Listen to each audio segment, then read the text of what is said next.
morning, everyone. We're so excited that you've joined us here at the Water's Edge. If you're online with us today, you can check us out on Facebook or YouTube, and feel free to like, share, and comment. If you're live with us, here's a few things we'd like you to know. We have Nursery and Kids Church available right across in the lobby, and we're always in need of volunteers, so if you want to get plugged in, you can email us at watersedgevolunteer@gmail.com or text your contact info to 318-381-2676. And remember, if you know anyone that's struggling, please invite them to church or share online content with them, because this is a place where broken people belong and everyone is welcome. We have a full experience for you guys this morning, so get ready to worship with the Water's Edge Band and receive a message from Pastor Tony.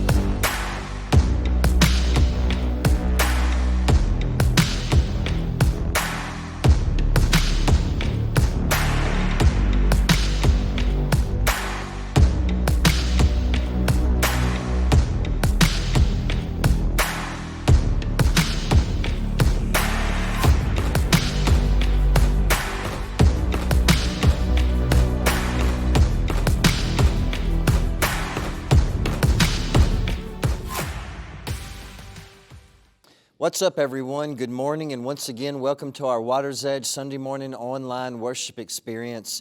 Once again, thank you so very much for hanging out with us today and tuning in. For those of you that continue to like and share these online digital worship experiences with your circle of influence, thank you so very much for doing that. Continue to do that. Like I say every week, we have people tuning in from all over the place. Also, for those of you that continue to worship with us through giving and generosity online and meeting our new $10 challenge, thank you so very much for doing that. Continue to do that. When you worship with us through giving and generosity, you meet the model of Jesus. For God so loved the world that He gave, and you allow us to help more people, love more people, serve more people, and feed more people in the community, in the city that we love, and make the love of God visible for the community that we live in and that we care so deeply about. So thank you so very much for giving and worshiping with us through generosity. Today we continue with our current series, and this series is called Heart to Heart, and this is what we've been doing over the past couple of weeks. I just want to share, as we enter into the summer, some of the most important lessons I've ever learned in my life, some of the most important lessons I've ever learned in my heart, some of the most important passions of my heart. Passions for you, passions for me, passions of my heart for our church, and passions of my heart for our city and for our community. Today, we move on with part 3. And today, I want to share with you my favorite Bible story ever. When we're talking about different passions of my heart, different lessons that I've learned that I would like to share with you, I got to share my favorite Bible story ever and my favorite Jesus story ever. Sometimes I have to go in to see my doctor, and my doctor's nurse will give me an injection of this specific medicine. And I remember not too long ago, I went in to see my doctor to get my injection, to get my medicine, and I noticed there were several other people in the waiting room that were there before me. And so I just assumed that they were ahead of me in line. And so I check in at the nurse's station. I let them know that I'm there. I sit down, and as soon as I sit down in the waiting room, they call my name and they call me to go back to get my medicine. And so my doctor's nurse gives me this injection of this specific medicine that I need. Once the injection is over, she hands me a sheet of paper to take to the receptionist to schedule my next injection. And so when I look down at the paper, I realize that it's not my name on the paper. It's a different name. My name is Tony Bourke. This person's name was Mr. Tawny. Not T-O-N-Y, but T-A-W-N-Y. So I looked at the nurse and I said, "Did you give me the wrong piece of paper, or did you just give me someone else's medicine?" I said, "I'm Tony, not Tawny." I said, "This paper says Mr. Tawny." I said, and I'm Tony Bourke. She goes, "Oh my gosh, I did give you someone else's medicine. I did give you someone else's injection. My mistake. I said, well, I got to be honest with you. When I heard you say Mr. Tony, I thought you said Tony, so I just went on back. But luckily, this guy took the same medicine that I took and the same dosage and the same injection. But I started thinking about that. That nurse did say his name correctly, but it just sounded so much like my name that I got confused. But also this, that nurse didn't know me, and she didn't know that other guy. She didn't know me well enough, and she didn't know him well enough to recognize that I wasn't him and that he wasn't me. She didn't know what I needed because she didn't really know me. She didn't know what he needed because she didn't really know him. If you know me, if you really, really know me, then you're not going to get me confused with someone else, especially if you have something for me, like something important like medicine. But if you don't really know me, then you don't really know what I need. If you don't really know me, then you don't really know what I'm going through. You don't really know what I'm battling with. You don't really know what I'm struggling with. You don't really know what's going on the inside if you don't really know me. And so as a result, you can get what I need in my life wrong if you're trying to help me out. You can just get it wrong if you don't really know me. And have you ever felt like you really, really knew someone only to find out later that you didn't really know that person? Several years ago, I met this young man and his family, and him and I became quick friends. In fact, a long time ago, we would both say that we were best friends. Every time we were together, we would pray together. We would talk about anything and everything for hours and hours and hours and hours. And I would tell people, I feel like I know him, and he feels like he knows me. I would vouch for him. I would stand up for him. I would defend him. I felt like I knew this person. And then something happened, and I found out that he was doing something that was hurting a lot of people. And the more that I found out, I realized I don't know him at all. And as his friend, or I thought that I was his friend, I never knew how to help him out as he was going through this tough time and this time of battle and this time of struggle, because he never let me know who he really was, and he was never honest with me about what he was going through. He was never honest with me about his battles. He was never honest with me about his struggles. And I also thought about that. If I don't open up in honesty and let you know me and let you know the true me and the real me, if I'm not honest with you, if I'm not honest with God, if I'm not living a genuine life and an open life and an honest life and authentic life, then you don't know what I need, and you don't know what I'm going through, and you don't know what I struggle with, and you don't know what I battle with, and you may get what I need wrong if I'm not honest with you. And there's two people in this life that know you, the real you, the you that no one else knows, and that's you and that's God. Both you and Jesus know what you need. Both you and Jesus know what you battle with. Both you and Jesus know what you struggle with. Both you and Jesus know the storms in your life, the fears in your life, and the uncertainties in your life. You know you better than anyone else, and Jesus knows you better than anyone else. You know how you feel, and so does God. You know your battles, you know your pain, you know your shame, you know your guilt, you know your regret, you know your fears, you know your anxieties, and so does God. And the great thing about Jesus is that He won't forget about you. He won't leave you. He won't shame you. He won't judge you. He won't walk away from you. He won't ignore you. He won't reject you. And He will not and He will never get what you need wrong. Yes, we battle with storms. Yes, we battle with temptations. Yes, we battle with fears. Yes, we battle with darkness and confusion and self-hatred and hurt and despair and failure and heartache. But God can be our source of strength, and He wants to be our source of strength. Matthew chapter 9, starting in verse 9. If you're still with me, say I'm still with you. As Jesus was walking along, He saw a man named Matthew sitting in his tax collector's booth. "Follow me and be my disciple," Jesus said to him. So Matthew got up and followed Him. Now Matthew was a Jewish man who was collecting taxes for the Roman government. He had owned a tax franchise from the Roman government, so he was collecting taxes from his own people, so his own people thought he was a traitor. His own people thought he was scum. His own people thought he was lower than dirt. Rejected by his own people, rejected by his own religious leaders, kicked out of the synagogues, kicked out of church. You cannot worship with us. You are a Jewish man working for the Romans. You are working for the enemy. You're a traitor. We want to have nothing to do with you. You are scum. But when Jesus gets ready to call his disciples, he stops at a tax collecting booth and he calls Matthew to be one of his disciples. So Matthew gets up and follows Jesus. Even though he's made to feel too bad for God, he gets up, Matthew does, and follows Jesus. Even though he's been made to feel not good enough for God, too unworthy for God, and rejected by religion, Jesus goes by Matthew's tax collecting booth, calls him to be a disciple. Matthew gets up and follows Jesus Christ. He left his excuses behind in that tax booth and he got up and he followed Jesus. Why? Because it doesn't matter. Doesn't matter what other people think about you.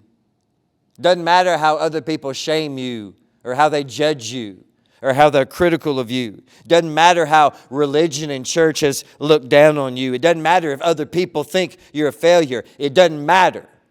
It only matters what Jesus thinks of you. You know you, but Jesus knows you, and He wants you no matter what, and He will never get what you need wrong. Verse 10. Later, Matthew invited Jesus and His disciples to his home as dinner guests, along with many tax collectors and other disreputable sinners. Now, in the days of Jesus, they practiced guilt by association. If you associated with sinners, then probably you're just as bad as them. If you associated with tax collectors and prostitutes, then probably you're just as bad as them. If you associated with Samaritans, criminals, outcasts, lepers, then probably you're just as bad as them. Guilt by association. So this was a big deal for Jesus to accept this dinner invitation and go to Matthew's house to sit down at Matthew's table with his disciples and all of Matthew's friends, all the other sinners and tax collectors. It was a big deal to sit down at Matthew's table and eat with them and dine with them and hang out with them and love on them and serve them and be friends with them. Jesus puts his love for all people before His very own reputation. Jesus puts His love for all people before His very own life. Verse 11. But when the Pharisees saw this, they asked His disciples, "Why does your teacher eat with such scum?" Now, it's not that these people that were at Matthew's table were really great people that didn't hardly do anything wrong, and these religious leaders just decided not to like them. That's not what was going on here. So it's not that all these people, all of Matthew's sinner friends and tax collector friends that went to his house on that day to eat with Jesus and His disciples were great people that the religious leaders just decided to not like for no reason at all. No, at Matthew's house, Matthew's friends, this was the rough crowd. This was the tough crowd. This was the broken crowd. This was the sinful crowd. This was the messed up crowd. This was the crowd that was considered unholy because many times they did unholy things like us, like me, and like you. We all have our own personal battles. You do and I do. We all have our own personal failures, our past, our shame, our guilt, our regrets. You have it and I have it. We all have our own personal despair and anger and sadness. You have it and I have it. But notice the response of Jesus in verse 12. If you're still with me, say I'm still with you. When Jesus heard this, He said, "Healthy people don't need a doctor. Sick people do." The truth is, the religious leaders were spiritually sick too. They just didn't see it or admit it. And this is what Jesus meant when He said that. And notice this today. If you're still with me, say, I'm still with you. God can only help us when we're willing to be honest enough about our battles and admit our need for help. God's not going to get you confused with someone else. He knows you better than you know yourself. God's not going to overlook what you need. He knows you better than you know yourself. God's not going to overlook your hurts. He's not going to overlook your pain. He's not going to overlook your storms. He's not going to overlook your battles. God knows you better than you know yourself. God's not going to get what you need wrong because He knows you better than you know yourself. A doctor can't help you unless you make an appointment with a doctor. Go see the doctor and let that doctor know about your symptoms. And also, Jesus can't set us free until we finally seek Jesus and follow Jesus and be honest enough to admit that we need His grace and that we need His help and that we need His love and that we need His forgiveness. But one thing's for sure, no matter what, no matter who you are, no matter what you've done, no matter what you've been through, no matter what other people say about you, Jesus Christ always wants to sit down at your table. And this is my favorite passage in the Bible because I can see myself so vividly in this story. This is my favorite Bible story. This is my favorite Jesus story. This is one of the most favorite things I love to talk about when I talk about God and the Bible and Jesus and faith, because I can see myself at this table with Jesus and Matthew and all of Matthew's broken friends. I can see myself with Jesus and His disciples and all the tax collectors and all the sinners. I have a past, but Jesus sat down at my table with me anyway. I have guilt and regret and shame, but Jesus sat down with me at my table anyway. I have battles and failures and storms, but Jesus sat down with me at my table anyway. I have sins, I have weakness, I have guilt, but Jesus sat down at my table with me anyway. I have mistakes, I have weaknesses, but Jesus sat down with me at my table anyway. Sometimes I hate my appearance, but Jesus sat down at my table with me anyway. I hate my thoughts sometimes. I hate my urges sometimes. I hate my attitudes sometimes. I hate my emotions sometimes, but Jesus sat down with me at my table anyway. I hate my excuses sometimes. I hate my reactions sometimes, but Jesus sat down with me at my table anyway. Sometimes I get weak with depression still. I get weak with fear still. I get weak with selfishness still, but Jesus sat down with me at my table anyway. I get weak with greed still. I get weak with regret still. I get weak with negativity and doubts about my faith still, but Jesus sat down with me at my table anyway. I feel fake at times, but Jesus sat down with me at my table anyway. I feel cold at times. I feel like giving up at times. I feel sorry for myself at times, but Jesus sat down with me at my table anyway. Why? Because He loves me. Why? Because He knows me. Why? Because He knows what I need. Why? Because He won't get what I need wrong. He knows what I need, and He knows that I'm sick and that I need a doctor. And so what's my response? I get up and I leave everything else behind and I follow Him. I leave behind my excuses. I leave my selfishness behind. I leave my fears behind and I follow Jesus. And then once you realize how amazing God's love is and how good God's love is and how patient God is, then you want to invite everyone that you know that's hurting and struggling to sit down at your table with you so they can experience the same love that God gave you. Let's go back to Matthew's tax collector booth. He got up and left it behind. But I can imagine what all was sitting with him every single day as he sat in that booth. His fears, his guilt, his emptiness, his shame, his hurt, his past, and on and on. Now, this is how we read the Bible. And this is how the Scriptures and the story of Jesus come alive in our life and how they become relatable. We place ourselves in this story. You're Matthew in this story. You're the tax collector. So let's ask this question. What is sitting with you in your booth? What is it that you don't like about yourself? What struggle are you dealing with? What fear are you dealing with? What insecurity are you dealing with? What heavy burden is sitting with you in that tax collecting booth? What heavy burden is on your mind? What heavy burden is on your emotions? What heavy burden is on your soul? What heavy burden is on your heart in that tax collecting booth? Is it a sadness? Is it a loss? Is it a big decision that you know that you need to make that's complicated? Is it a heartache? Is it a weakness? Is it an insecurity? Is it a fear? Is it a battle? Would you be willing to let Jesus be your source of strength?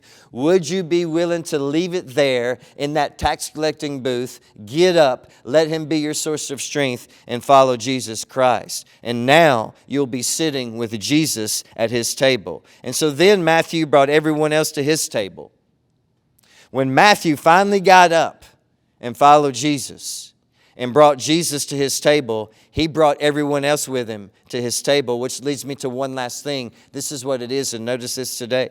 It's not about how perfect you are that draws people to Jesus. What really draws people to Jesus is how honest you are about why you actually need Jesus. It's only the sick that need a doctor. I admit I need Jesus at my table because I'm not always strong, and so I need Him. I need Jesus at my table because I'm not always holy, and so I need Him. I need Jesus at my table because I don't always have a very strong faith, and so I need Him. I need Jesus at my table because I battle with thoughts that sometimes I don't want to battle with, and so I need Him. I battle with emotions that sometimes I don't want to battle with, and so I need Him. I battle with fears that sometimes I don't want to battle with, insecurities that sometimes I don't want to battle with. Sometimes I'm not very courageous, and so I need Him. Sometimes I'm not very brave, and so I need Him. Sometimes I don't feel okay, and so I need Him. And He's not going to get what you need wrong in this life. About 18 years ago, I was preaching a revival in Jena, Louisiana. And as we gave the invitation, this 16-year-old girl came up to pray with us and get some counseling with us. And this was her story. Her mom had gotten married to her dad when she was very, very young. And her dad abused her. Sooner or later, the dad got sent to prison. The mom remarried, and the stepdad also abused this young girl. The mom and the stepdad were hooked on pills, and so she ran away to live with her boyfriend. She ended up getting pregnant, and about 6 months into the pregnancy, she lost her baby, and her boyfriend broke up with her. And so now she was just kind of like couch surfing and living with friends, 16, about to be 17 years old. And this is what she told us. She goes, I need y'all to pray for me because I don't even want to be alive. I don't even have a reason to be alive. And does y'all's church accept people like me? Do y'all love people like me? Or people like me welcome at your church? And I remember I heard the pastor tell that young lady, he said this. He said, if we don't welcome people like you, then we're not a church. It's not the sick who need a doctor, because we're all sick. And we all need help, and we all need God. And Jesus will not get what you need wrong. And so if Jesus has touched your life, then invite other people to the table. And this is why I love this story so much. And this is why this is one of the passions of my heart and one of my most favorite Jesus stories in the Bible, is because we are all sitting with Jesus at this table. We are all tax collectors. We're all sinners. We're all invited to Matthew's house to sit down at that table because we all have things about our life that we wish we could erase. We all have things about our life that confuse us. We all have things about our life that cause us so much fear and so much uncertainty. Many times in this life we just don't feel okay. But understand, Jesus loves you no matter what. He's never going to let go of you, and He's never going to get what you need wrong. And so we get up and we follow Him because it's Jesus Christ that calls and loves and uses the most broken people of society. And that's me, and that's you. And that is one of the passions of my heart. Thank you so very much for tuning in today. Thank you so very much for hanging out with us. And don't forget, right after this message, stay tuned for the amazing Water's Edge Worship Band. We cannot wait to see you back next week.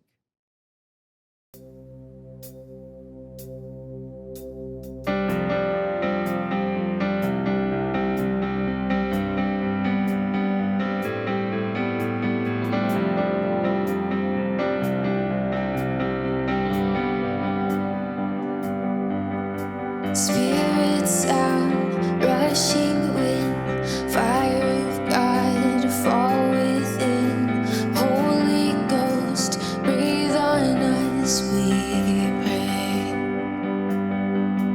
As we repent, turn from sin, revival ember smoldering.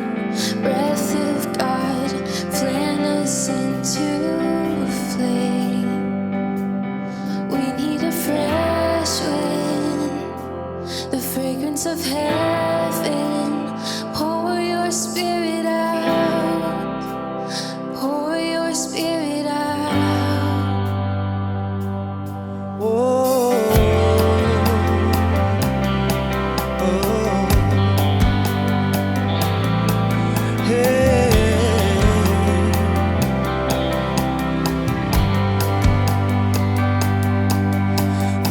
hearts that burn with holy fear, purified with faith in need, refine us fire, strengthen what remains.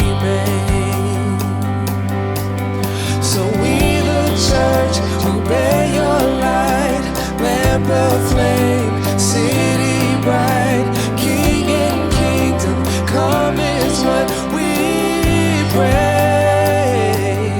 We need a fresh wind, a fragrance from heaven. Pour your spirit out, pour your spirit out. A holy anointing, the power of your presence. Pour your spirit out, pour your spirit out, pour your spirit out. Yes, we need you, Lord.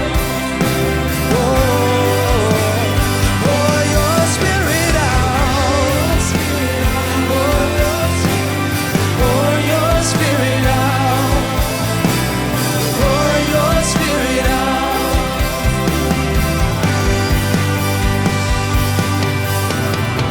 Let all the redeemed prophesy and sing. We can hear the wind blowing, blowing, blowing. Move upon our praise. Move upon Sons and daughters sing. And we declare, Hear the wind blowing, blowing. Let all the redeemed prophesy and sing. We can hear the wind blowing, blowing, blowing. Move upon our praise.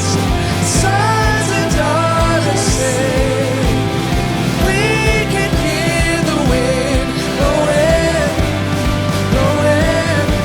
And we need a fresh wind, a fragrance from heaven. Pour your spirit out, pour your spirit out. A holy anointing, the power of your presence. Pour your spirit out, pour your spirit out, pour your spirit out.